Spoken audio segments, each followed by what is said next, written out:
Muy bien, queridos amigos, como les había anticipado al iniciar el programa, para el día de hoy tenemos una invitada que realmente por cosas de Dios, yo digo, la hemos conocido cuando hemos estado convocando gente en esto que es la emergencia educativa, que le hemos llamado por el tema de la nueva currícula que nos está preocupando tanto y por lo cual también se ha conformado este movimiento Comité Control Social Ciudadano por la educación de nuestros hijos.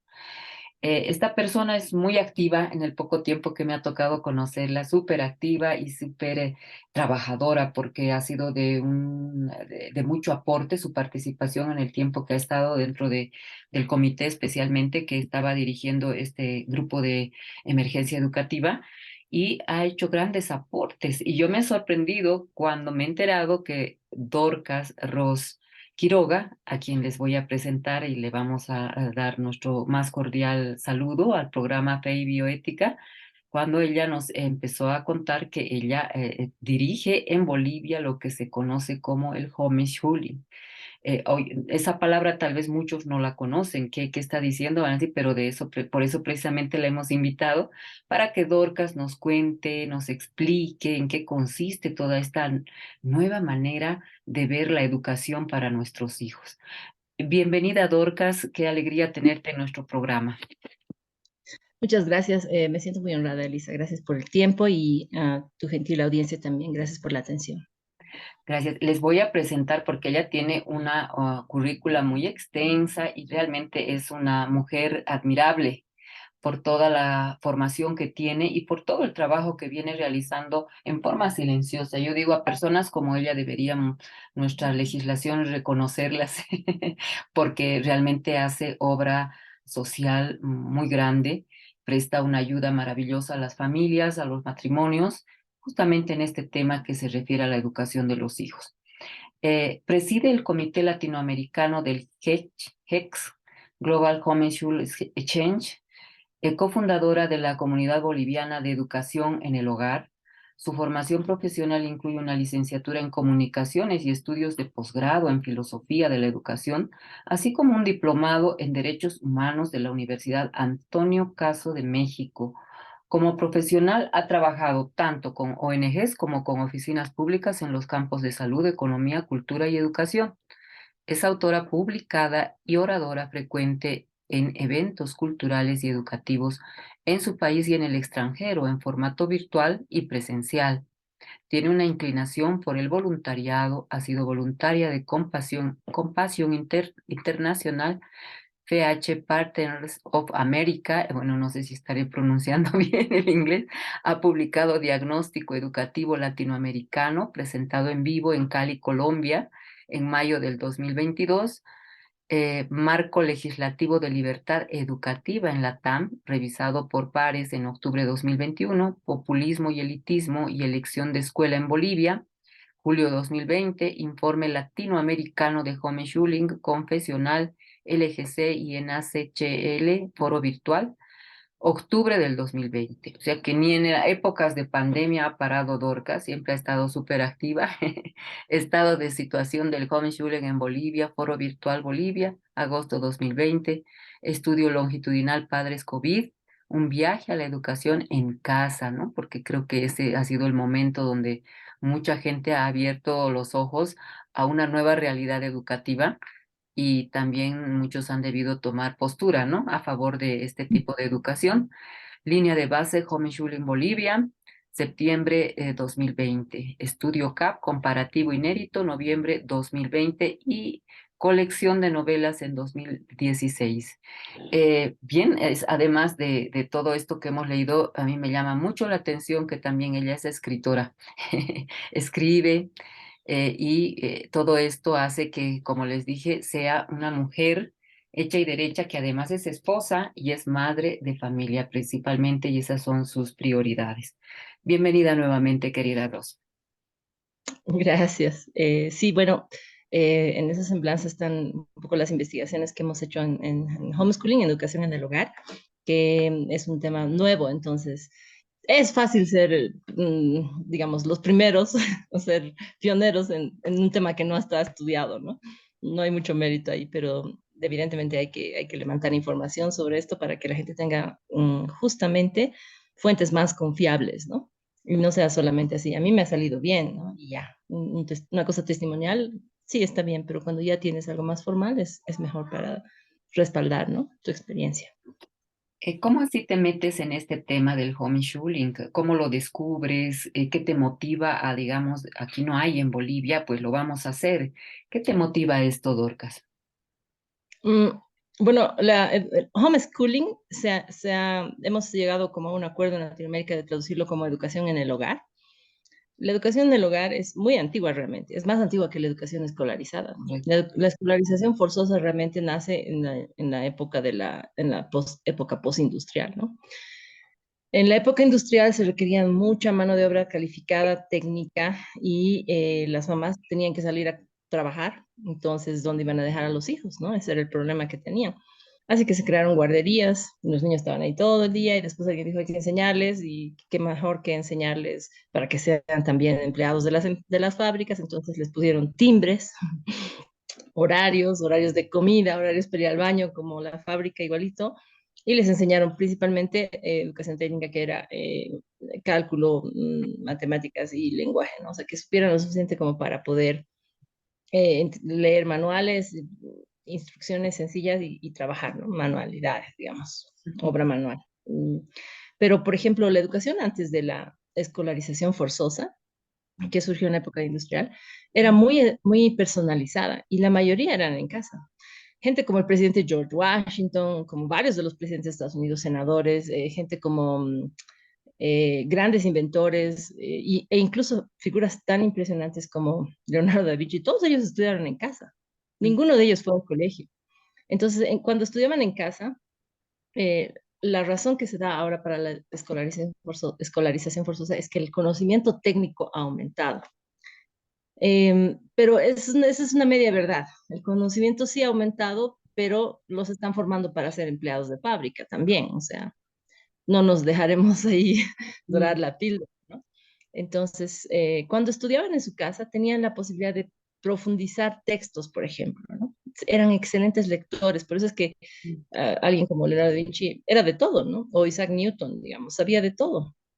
Este señor que, Benjamin Franklin, ¿no?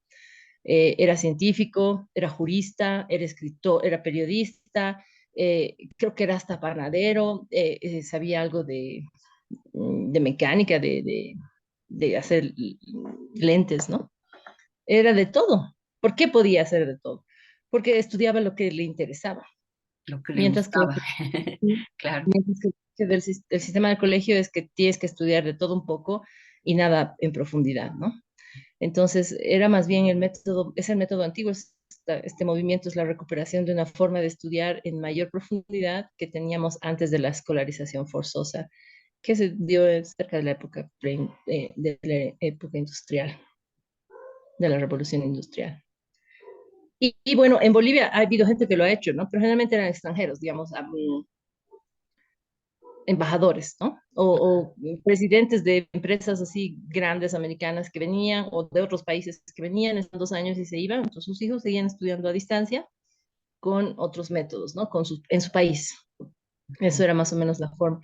Y sí, cuando empezamos nosotros no había muchas familias bolivianas, había habido una familia boliviana antes de nosotros y lo que hizo la diferencia fue que nosotros dijimos, hay que armar una asociación porque otra gente detrás de nosotros va a querer, o sea, nosotros podríamos haber hecho lo que hicieron estos embajadores y estas personas de hacer nosotros solitos, no hacer muchas olas, no armar nada y listo, ¿no? A estas alturas mis hijas estarían saliendo bachilleres y yo zafé y los demás bien, bien que hagan lo que puedan, ¿no? Pero tuvimos un sentimiento de conciencia del bien común. Dijimos, esta es una opción de libertad y la gente va a querer esto. Entonces, en el año 2016 se fundó la Asociación de Familias en Pro de Educación en el Hogar, que es como la comunidad de familias que quieren educar a sus hijos en casa y su principal meta era que esto tenga un camino legal, ¿no? Entonces nos dedicamos a estudiar las leyes, en el camino conseguimos aliados y ahora tenemos una estructura, tenemos aliados de todo tipo en todo lugar, gracias a Dios, y digamos, creo que tenemos, o sea, ya la gente que llega ahora, los papás que dicen, ok, ya no quiero más, voy a intentar algo nuevo, ya no caen así en un vacío, ¿no? Sino tienen apoyo, incidencia, grupos en cada ciudad, excepto Pando y Oruro, ¿no? No tenemos. Después hay grupos en cada ciudad y hay comunidad y hay apoyo, ¿no? Entonces así nació, Hablando porque es un... en cantidad, Orcas, como dices, ya desde el 2016 hasta ahora, prácticamente son 6 años, casi 7, donde no es mucho tiempo, pero sin embargo, por lo que nos cuentas, esto ha crecido vertiginosamente y se ha expandido en varias ciudades de Bolivia. Y estadísticamente, ¿a qué cantidad, digamos, de padres, de familias se llega por ciudad? ¿Cuál es la Esa ciudad es que una más pregunta accede? que no quiero responder en vivo realmente. Sí, porque digamos, todavía hay gente que sospecha, ¿no? Especialmente dentro de los lugares oficiales. Entonces, te puedo decir esto, las familias fundadoras se reunieron en La Paz en mayo del año 2016 y eran seis Mm, familias. Em, y te puedo decir otro número para que haya un punto de referencia en la mente de las personas. Tenemos un grupo de interés donde damos información en Facebook que se llama Homeschooling Bolivia. Y ese grupo en el año 2020 tenía 200 miembros mm. antes de la pandemia. Pasó de 200 a 2000 en 2 meses. Y ahora ya está por encima de los 3000. Creo que ya estamos cerca de los 4000 seguidores. No sigue del exterior, pero sí muchos papás que están información. Entonces, eso me parece que es un medidor importante de interés, del interés de la gente, ¿no? Ahora, sí hemos pasado los cienes y llegamos a un gran número, pero no quiero decir eso. Vaya. Si me permites no decir esa respuesta Ah, no te específicamente. preocupes, no, no te preocupes, solo era para tener una idea, ¿no? De cuánto fue el crecimiento en pocos años. Y entonces, en pocos años a mí me parece increíble cómo ha crecido. Y pienso también, recién estuve hace una semana o dos atrás en Ecuador y me tocó conocer un matrimonio justo en el evento en que estábamos, donde ellos estaban presentando el homeschooling también como pareja guía y ya nos contaban que tenían su aprobación con el Ministerio de Educación, inclusive de su ciudad, Sí, del lugar donde estaban. Entonces, pienso que justamente en Ecuador, ah, cuarentena, durante la pandemia se aprobó una ley y ellos pueden educar a los chicos en Ecuador particularmente, inscribiéndolos en colegios del exterior o con otros procedimientos. Es una ley un poco complicada, la de Ecuador no es la mejor de Latinoamérica, ya pero sí es factible.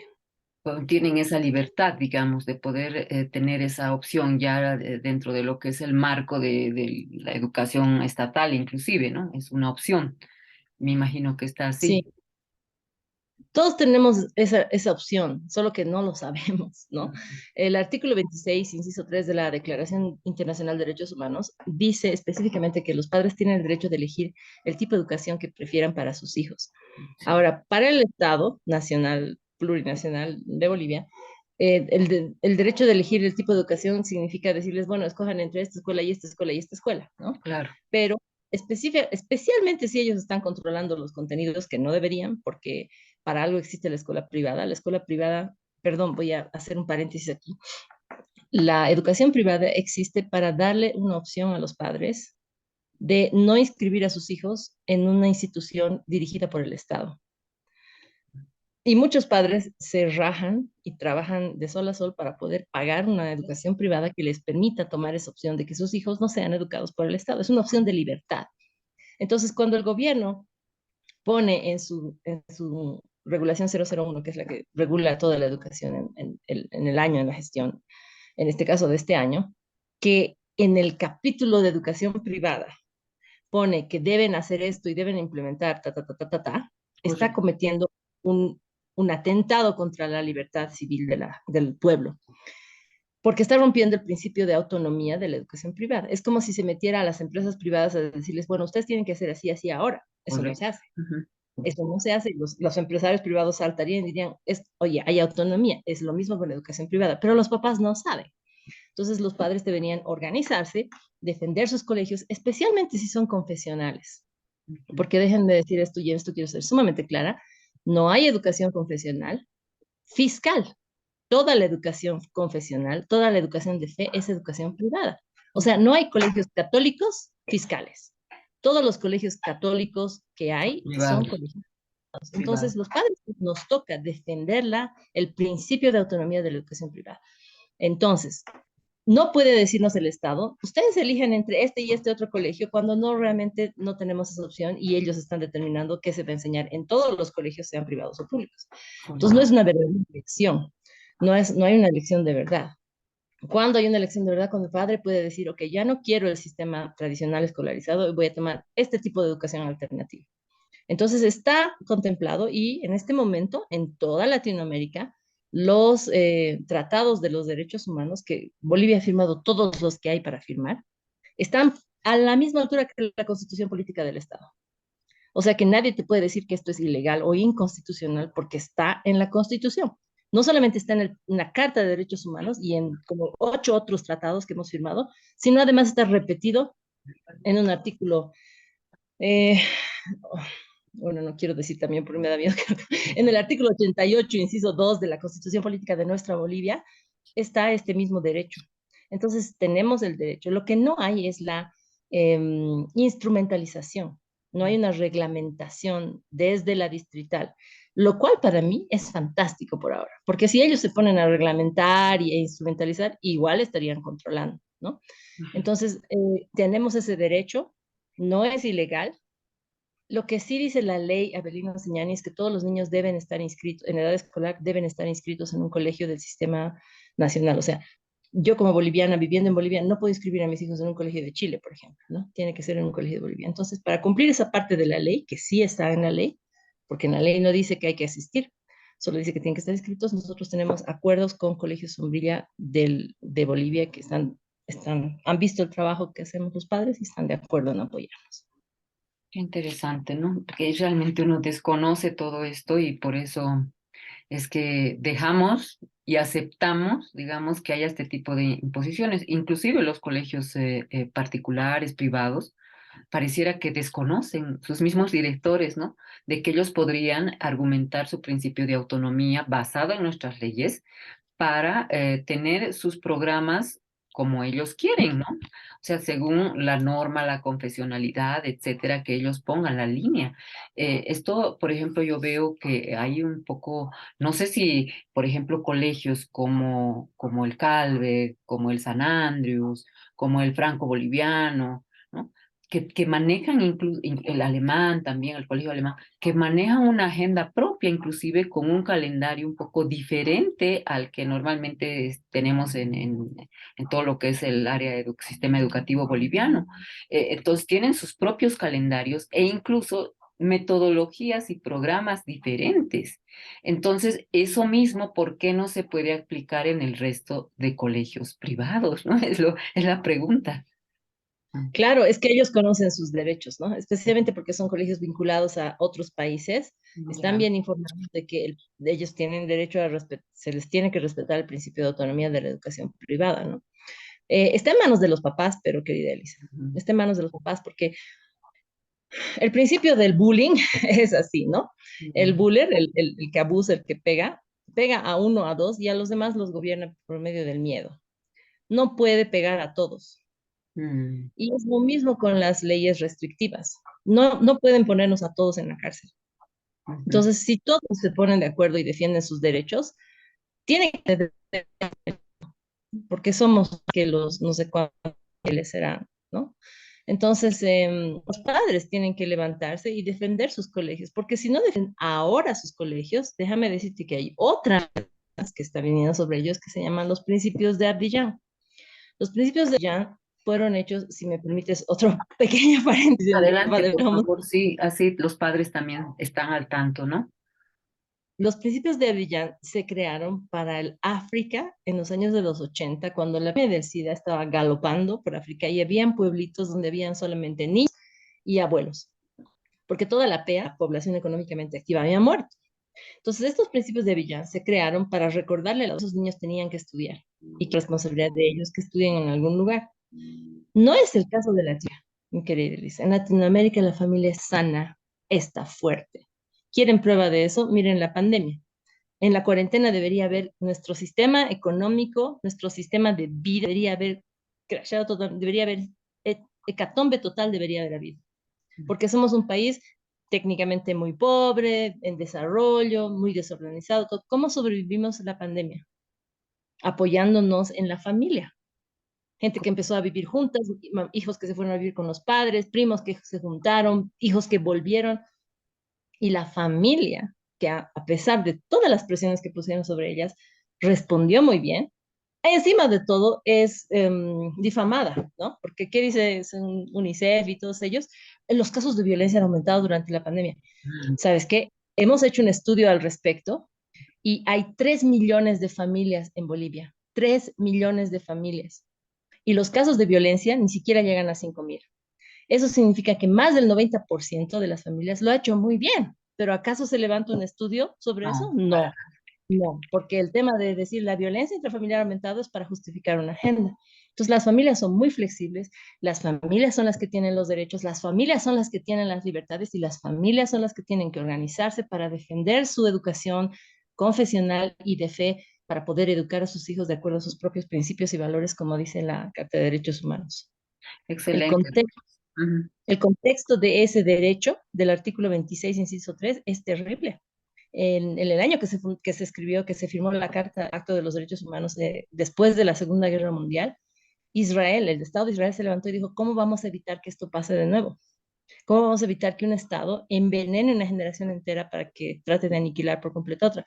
Y fueron los holandeses los que dijeron, dénselo a los padres, que los padres tengan la prevalencia en elegir la educación para sus hijos, porque nosotros los papás no tenemos una agenda política, no estamos en esto para que voten por nosotros de nuevo para ser papás. Claro, No ganamos un peso, es más, nos gastamos todos los pesos que tenemos por el bienestar de nuestros hijos. así es. Por eso se puso ahí ese artículo. Y con todos los cambios que han hecho, no lo quitan, porque saben que es importante. Porque si no, si entregas la educación a cualquier otra persona, tiene la libertad de educar una generación entera para odiar o para hacer esto o aquello. Y ya nos podemos imaginar las consecuencias, ¿no? Correcto, correcto.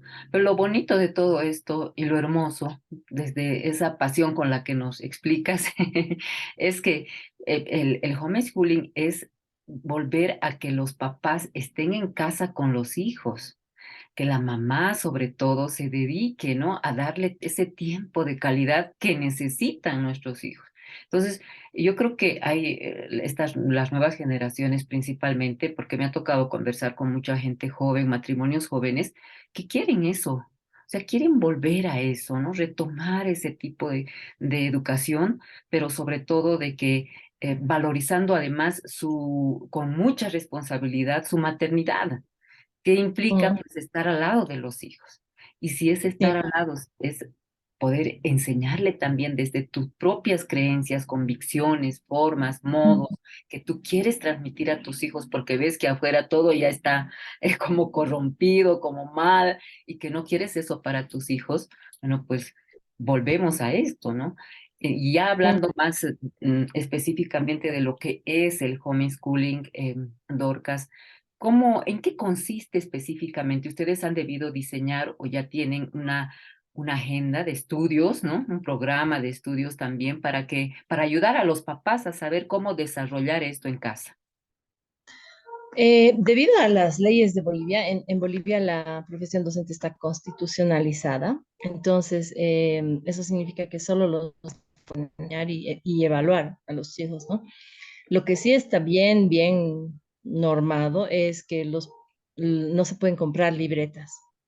Entonces, si un papá es pillado inventándose notas para sus hijos y un colegio le está socapando eso, puede haber proceso para el colegio, cierre del colegio, arresto para el papá, hasta pérdida de la patria potestad de los hijos. Entonces, por causa de eso, nosotros en Bolivia trabajamos con dos instituciones a la vez y una de ellas se llama proveedores de currícula. ¿Qué son los proveedores de currícula? Son colegios, servicios donde hay docentes del magisterio, docentes profesionales, que son los que nos ayudan con el qué estudiar. Entonces, hay como 20 distintos servicios con los que trabajamos en Bolivia, porque son los de más alta calidad. También hay otros que algunos no tienen todas las materias que se necesitan, etcétera, ¿no?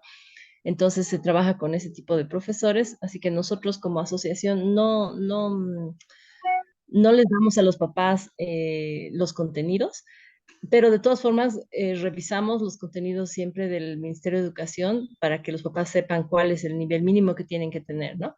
Sobre ese mínimo pueden hacer cualquier otra cosa más.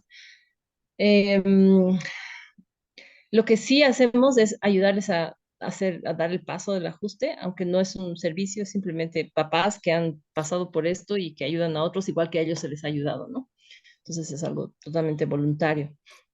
Y también tenemos organización para que los chicos puedan reunirse y podamos hacer actividades juntos, ¿no?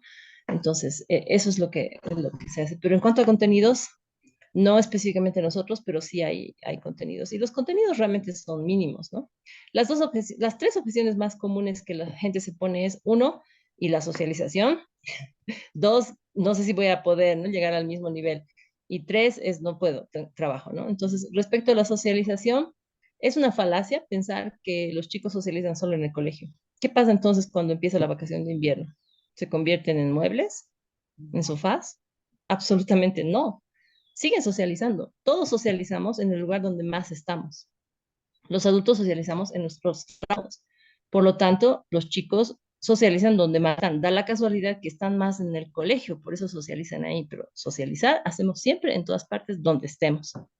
Número dos, no sé si voy a poder enseñarles. No nos engañaremos, porque realmente el colegio no es tan difícil. Todos hemos tenido algún compañerito que era de esos vagos, que sus papás no estaban, o que le gustaban, ya para las generaciones más jóvenes le gustaba el trago, y llegaba mal incluso los sábados, igual ha pasado. Tener éxito en el colegio no significa que van a tener éxito en la vida. Hay gente que le ha ido mal en el colegio, excelente empresario después, y hay gente que era excelente en el colegio, y después han fracasado en la universidad. El colegio realmente es responsabilidad. El colegio realmente es en su mayor una guardería donde dejamos a los para poder ir a trabajar. Entonces, no es tan difícil. ¿Dónde tenemos la prueba? En la educación de SEMA, ¿no? Para los adultos que no pudieron estudiar, ellos, por ejemplo, digamos, uno de niño estaba trabajando, no pudo estudiar, se va a SEMA y tienes ya tus 22 años y quieres sacar tu título de bachiller, ¿cómo te hacen avanzar en SEMA? 2 años en una gestión. O sea, puedes avanzar, digamos, te quedaste en quinto de primaria, avanzas sexto de primaria y primero de secundaria en el año 2023. Y en el año 2024, segundo y tercero. ¿Por qué? Porque realmente los contenidos mínimos deberían tomar 6 meses. Entonces, ¿por qué nuestros hijos están todo un año en el colegio? Porque es una guardería, los profesores tienen que alargar el tiempo, ¿no? Entonces hacen festival de poesía, ¿no? Día de la madre, entrada folclore, ensayo para el festival, ensayo para el día de la madre, ensayo para el día del padre, obra de teatro, no sé qué. Ahora sí, y todo. Entonces, feria de ciencias, todo eso se aumenta, se aumenta, se aumenta para que se pueda cumplir un tiempo, el tiempo que se trabaja en el colegio, ¿no? Pero realmente, contenidos que aprenden los chicos se pueden aprender en 6 meses y algunos pueden aprenderlos en menos todavía, ¿no? Y lo otro que nos dicen, ¿no? Es que yo trabajo. ¿Por qué trabajas? ¿En qué se va tu dinero más que todo? Mucha gente trabaja para pagar el colegio, ¿no? Pero Correcto. también desde la pandemia hemos visto que es posible trabajar desde la casa. No hay que totalmente estar en la casa, puedes estar medio tiempo, pero ganas también tiempo, ¿no? Realmente el trabajo de educar a los chicos en casa se parece mucho a lo que ya hacen los papás. Llegas del trabajo y vas a la tarea de los hijos, ¿qué tienes que hacer? No sé. ¿Cómo que no sabes? ¿No has atendido? Sí, no has preguntado, sí, pero no he entendido. Ya, entonces vas, le explicas, le ayudas a hacer su tarea. Es más o menos lo mismo, solo que en vez de hacerlo después de que le he ido toda la mañana a charlar con sus amigos en colegio, lo haces y lo aprendes y has ganado toda la tarde. Entonces los chicos pueden perseguir sus intereses en deportes, tenemos chicos que están en Infocal, tenemos chicos que ya tienen títulos semibachilleres, tenemos chicos que tienen certificaciones de Microsoft Office. Cuando yo estaba en mis 20, ya habiendo salido de bachiller, tomé un curso que se llamaba Entorno de Red en un instituto que se llamaba Itencom. Ese instituto ni en Santa Cruz lo conocen, ¿no? Era un institutito ahí y me enseñaron Me cómo se acuerdo. prende la computadora, dónde están los programas, ¿no? Mi hija, que tiene 15 años, tiene un certificado de Microsoft y ese certificado de Microsoft le sirve aquí como en la China. Y es una valoración sumamente alta. Es muy difícil porque lo han hecho ellos. Y dice su certificado experto en Excel, experto en Word, etcétera, ¿no? Entonces, tienen tiempo de adelantar sus intereses, de estudiar aquellas áreas, de profundizar en las áreas que les interesan y no están atados a las sillas haciendo tareas, ¿no? O sea, los tiempos, por ejemplo, es anual el estudio, dividido por trimestres, ¿no es cierto?, en el colegio.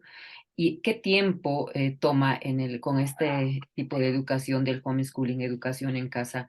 ¿El avance es menor? ¿En menos tiempo se puede avanzar un curso, un grado? No, de hecho, nosotros avanzamos más, porque cuando ya miras los contenidos, dices, no, esto no es suficiente, quiero algo mejor, ¿no? Ujú. Entonces, estudian más los chicos. Mis hijas en este momento, mi hija mayor está en dos plataformas al mismo tiempo, una en inglés, una en castellano, y obviamente trabajamos al mismo tiempo con el calendario nacional, ¿no? Em, lo que pasa es que la ley boliviana siempre te permite, el Estado boliviano siempre te permite ponerte al día, ¿no? Si perdiste un año porque, no sé, una chiquita, por ejemplo, tuvo un accidente, la atropellaron, hizo fisioterapia casi 6 meses, no pudo ir más al colegio, entonces el Estado provee los mecanismos, se llama acta supletoria, para que pueda dar un examen y se compruebe que está capacitada no para no repetir el año, sino el curso que le corresponde. Pero nuestro Estado boliviano no te permite adelantar, excepto en un caso que es cuando puedas demostrar que tu hijo tiene capacidades superiores, o sea, que es genio, ¿no? Para demostrar que es genio hay todo un comité entre profesores, psicólogos, expertos del ministerio, tuyos, que tienen que hacerles varios estudios, y están ahí sobre ti, ¿no? Y un error que cometes y dicen, ah, ya ven, no era tan genio, que vuelvo abajo, ¿no? Antes, Sí, claro. antes el 2014 o 13, si mal no recuerdo, en la ley Avelino Señani decía que si un niño tenía capacidades superiores, los papás podían delinear una currícula en coordinación con el colegio de acuerdo a sus intereses. Porque los chicos que son genios rara vez se interesan a ser todólogos, ¿no? Generalmente lo que les gusta es especializarse en un área. Pero lo fueron sacando. Y ahora lo único que se puede hacer es que tienen que saltar un año, ¿no? Subir, adelantarse un año.